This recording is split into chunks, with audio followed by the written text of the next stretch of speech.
Exponentially तरक्की कर रहा है। हर गुजरते दिन के साथ हमें एक नहीं, दो नहीं, बल्कि बहुत सारी इंडिया की अचीवमेंट सुनने को मिलती हैं, देखने को मिलती हैं।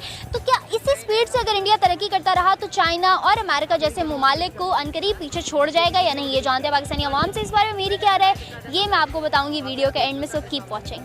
अस्सलाम वालेकुम। वालेकुम अस्सलाम। क्या नाम है आपका? अहमद। आकिफ, हनान, अबू बकर, एहसन। मेरा सवाल आपसे ये, क्या आपको लगता है कि आने वाले वक्त में इंडिया सुपर पावर बन सकता है? बिल्कुल। कैसे?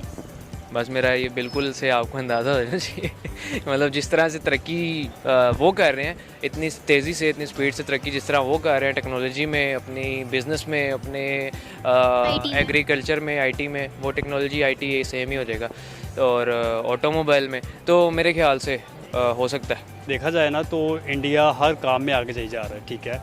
नंबर 1 चला गया इंडिया, आईटी में देखें, एजुकेशन में देखें, या इकोनॉमिक में देखें, या उनके रुपये में देखें, हर लिहाज से इंडिया आगे चला गया हुआ। तो मुझे लगता है कि इंडिया सुपर पावर बन सकता है आगे, क्योंकि उसने चाइना को भी क्रॉस कर दिया है, अमेरिका भी उसके पीछे लग गया है। इवन के पीछे देखा जाए कि जो 14 है प्रो मैक्स, वो इंडिया में आ गया, ठीक है। प्रमोशन वो कर रहा है उसकी।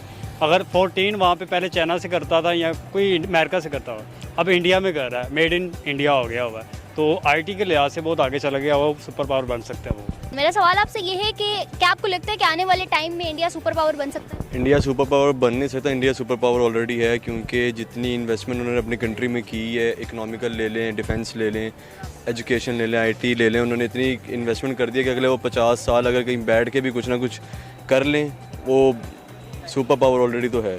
ना उसको चाइना की ज़रूरत है, ना उसको रशिया की ज़रूरत है, ना उसको अमेरिका की ज़रूरत है। उसको अमेरिका की भी जरूरत नहीं है? बिल्कुल भी नहीं। अस्सलाम वालेकुम। वालेकुम अस्सलाम। क्या नाम है आपका? एहसन। एहसन, मुझे ये बताओ, आपको लगता है कि आने वाले वक्त में 2050 तक या उससे पहले इंडिया सुपर पावर बन सकता है? नहीं, क्यों नहीं? क्योंकि उनके ताल्लुकात इस वक्त अमेरिका से अच्छे नहीं हैं।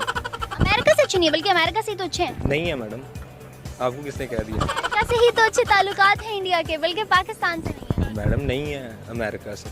अच्छा, अमेरिका के साथ उनके ताल्लुकात अच्छे हुए हैं, अमेरिका ने खुद उनको जो है ना कॉल किया अपना बिजनेस पार्टनर बनाने के लिए, लेकिन इंडिया के ताल्लुकात चाइना से अच्छे नहीं है, जो कि पहले से सुपर पावर रह चुका है और अभी भी कहीं ना कहीं है, बहुत सारी फील्ड्स में बहुत आगे है। चाइना तो सुपर पावर है, क्योंकि अमेरिका के बाद चाइना के पास सुपर पावर है, उसके बाद रशिया के पास है, ठीक है।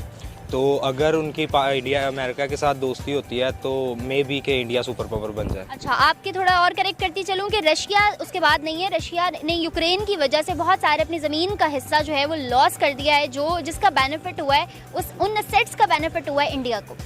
अच्छा, हर बड़ा बिजनेस टाइकॉन, हर बड़ा जो मुल्क है वो इंडिया में इन्वेस्ट करना क्यों पसंद करता है रेदर देन पाकिस्तान? पहले वाला क्वेश्चन तो ठीक था, जो बीच में आपने ऐड कर दिया रादर देन पाकिस्तान, तो वहाँ से थोड़ा सा क्वेश्चन ख़राब हो गया आपका, ये क्वेश्चन बनता ही नहीं है। बेसिकली न्यूट्रल रह के देखा जाए तो मेरे ख्याल से इंडिया पे ट्रस्ट करते हैं लोग, उनकी प्रोडक्शन के हिसाब से, उनके बिज़नेस को जो बैकअप मिलता है उसके एतबार से, और काफ़ी सारी दीगर चीज़ें, क्योंकि ख़ुद भी वहाँ पे प्रोडक्शन हो रही है उनकी, और उनकी पॉपुलेशन भी ज़्यादा है, तो मेरे ख्याल से उनकी सेल्स वगैरह, मार्केटिंग और इस चीज़ को लेकर वो, और टेक्नोलॉजी में बहुत ऊपर है। तो इन सब चीज़ों को लेके हर बंदा जो बिज़नेसमैन है, जो वाकई बिज़नेसमैन है, तो ओबियसली वो सोचता है कि वो पहले सर्वे करता है कि मुझे कहाँ पर बिज़नेस करना है, कहाँ पर मेरा मुझे प्रॉफिट मिलेगा। तो इंडिया इज़ द प्लेस जहाँ पे वो। अच्छा, आगे हर बड़ी बिजनेस कंपनी, हर बड़ा मुल्क जो है इंडिया में इन्वेस्ट करना पसंद करता है, क्या वजह? इसकी वजह ये है कि इंडिया में एजुकेशन को बड़ा प्रमोट किया जाता है, और इसकी वजह से सीईओ देखा जाए तो गूगल का भी कोई ऐसा था कोई सीन जो सुंदर पिचाई इंडिया से लिया गया, और उसके बाद अभी ट्विटर का, फेसबुक का, सबका जो उठाया गया है इनको।